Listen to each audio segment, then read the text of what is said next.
Ating tunghayan ang kwento sa pamilya ni Andrea. Lumaki sa isang masayang pamilya si Andrea. Pinalaki siyang may pananagutan sa lahat ng mga kilos na kanyang ginagawa. Malapit din siya sa mga magulang, lalong-lalo na sa kanyang amang si Romualdo. Ang masayang kaarawan ni Andrea ay humantong sa isang malagim na trahedya sa pagkamatay ng kanyang ama. Labis na kalungkutan ang kanyang nararamdaman.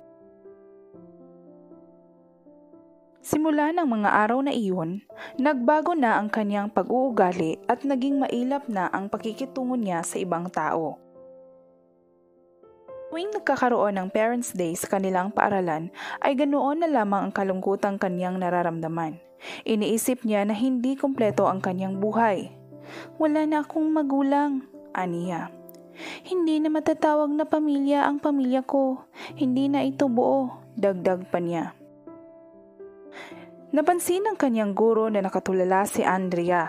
Agad itong lumapit at nagtanong, "Andrea, may problema ka ba?" "Wala po, ma'am," tugon nito at umalis na. Labis ang pagtataka sa isip ng guro kaya tinawagan niya ang magulang nito at sinabi ang naobserbahan tungkol sa kanyang anak. Kinausap ng ina ang kanyang anak. Nahabag ang ina sa narinig. "Wala man tayong maraming pera, ginto, diamante sa buhay. Ang tanging kayamanan na mayroon ako ay ikaw lamang, anak, ang pamilya ko.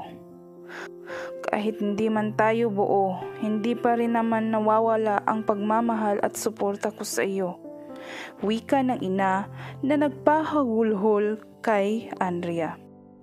At doon napagtanto ng anak na kahit wala na ang kanyang ama, kailangan niya pa ring ipagpatuloy ang buhay.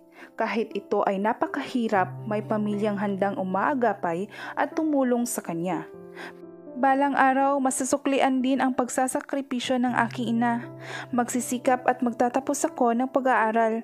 Bibigyan ko siya ng maayos at komportabling buhay. Gagawin ko ang lahat upang maibalik ang dating masaya at matatag naming pamilya. Saad ni Andrea sa sarili.